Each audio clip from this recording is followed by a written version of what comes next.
જય શ્રી કૃષ્ણ। આ વિડીયોમાં આપણે મોક્ષદા એકાદશીનો મહિમા તથા તેની વ્રતકથા સાંભળીશું। માગસર સુદ 11ને મોક્ષદા એકાદશી કહેવામાં આવે છે। આ એકાદશીના નામ પ્રમાણે ગુણ છે। આપણા પૂર્વજો જે સ્વર્ગમાં ગયા છે તેમને મોક્ષ આપે છે। ફરી ફરી જન્મ લેવાના બંધનમાંથી મુક્તિ અપાવનારી મોક્ષદા એકાદશી છે અને આ દિવસે ગીતા જયંતી તરીકે પણ ઉજવવામાં આવે છે।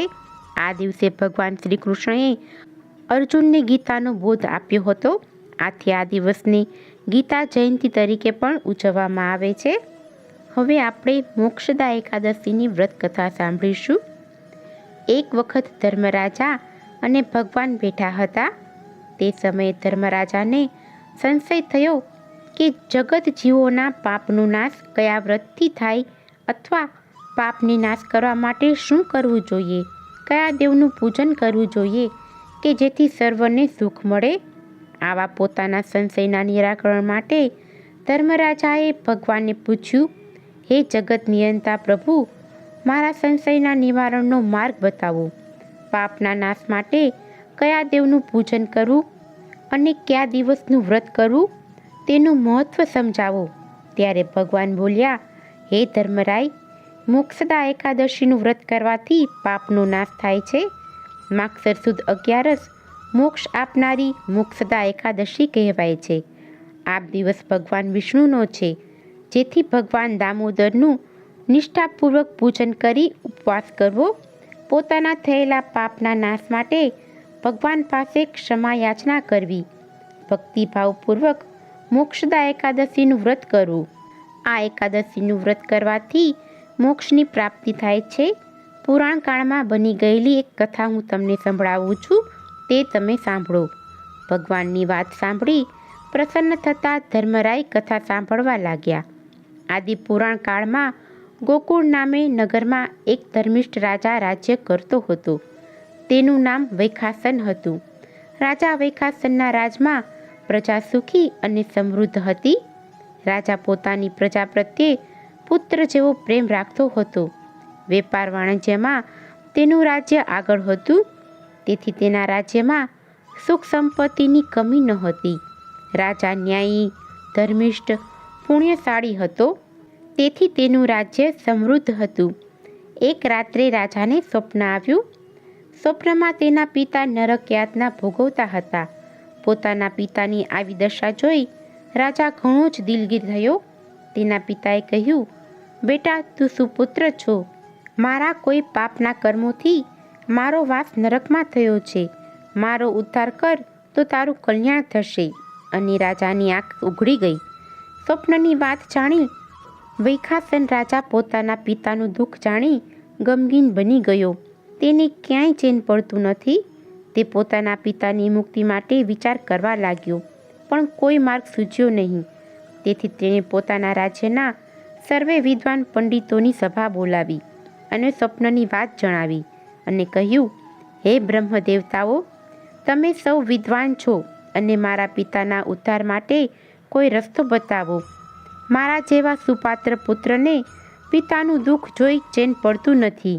મારા પિતાની મુક્તિ માટે હું સર્વ કાંઈ કરવા તૈયાર છું। મારા જીવને શાંતિ નથી। કૃપા કરી આપ સૌ મને માર્ગ બતાવો। તેમના ઉદ્ધાર માટે મારે કયા વ્રત કરવા, કયા દેવોનું પૂજન કરવું એ આપ સૌ મને સમજાવો। હે વિદ્વાનો, સુખ સમૃદ્ધિવાળું મારું રાજ્ય છે, પુત્ર પરિવાર છે, રાજ્યની સાહેબી, હાથી, ઘોડા, લશ્કર બધું જ છે, પણ મારા પિતાની નરક યાતના જોઈ મને ચેન પડતું નથી। રાજાની વાત સાંભળી પંડિતોએ વિચાર કરી કહ્યું, હે રાજન, સુપુત્રને પિતાનું દુઃખ જોઈ ઘણું જ દુઃખ થાય એ સ્વાભાવિક છે, પરંતુ તેમના ઉદ્ધારનો ઉપાય જાણવા માટે આપણે સહુ ત્રિકાળજ્ઞાની એવા પર્વત ઋષિના આશ્રમે જઈએ।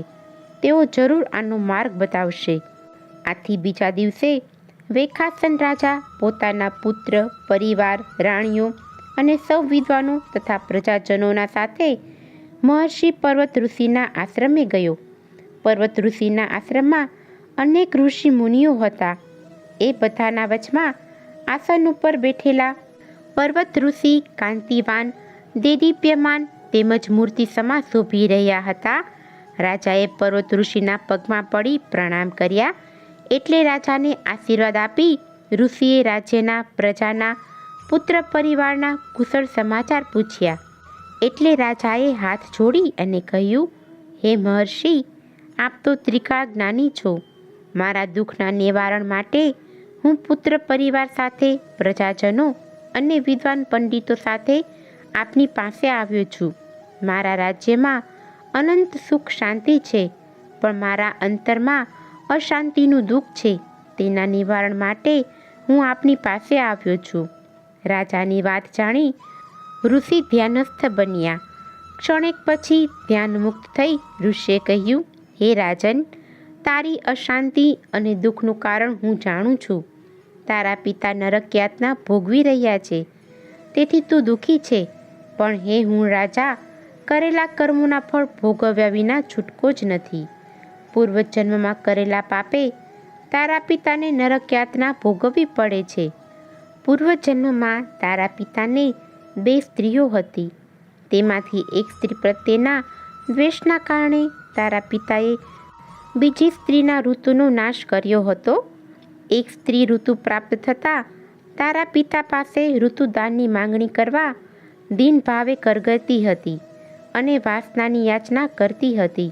પણ તમારા પિતા માન્યા નહીં અને તે સ્ત્રીના ઋતુનો નાશ કર્યો. તેના પાપના ફળરૂપે તેને નરકમાં સબડવું પડે છે. ઋષિના શબ્દો સાંભળી દીન ભાવે રાજા બોલ્યા, હે મહર્ષિ, મારા પિતાને નરકમાંથી છોડાવવા માટે મારે કયું વ્રત કરવું, કયા દેવની આરાધના કરવી, કયા દાન કરવા, એ મને સમજાવો. ત્યારે ઋષિ કહે છે, હે રાજન, તારા પિતાની મુક્તિ માટે તું મોક્ષદા એકાદશીનું વ્રત કર. ભગવાન દામોદરની નિષ્ઠાપૂર્વક ભક્તિ કર. માગસર સુદ 11 મોક્ષદા એકાદશી છે. તે દિવસે ઉપવાસ કર, યથાશક્તિ દાન કર, જેથી તારા પિતાની મુક્તિ થશે. ઋષિના આશીર્વાદ મેળવી રાજા નગરમાં પાછો આવ્યો. માગસર સુદ 11 આવી આ તિથિએ તેના પરિવારે વિધિપૂર્વક વ્રત કર્યું, ઉપવાસ કર્યો.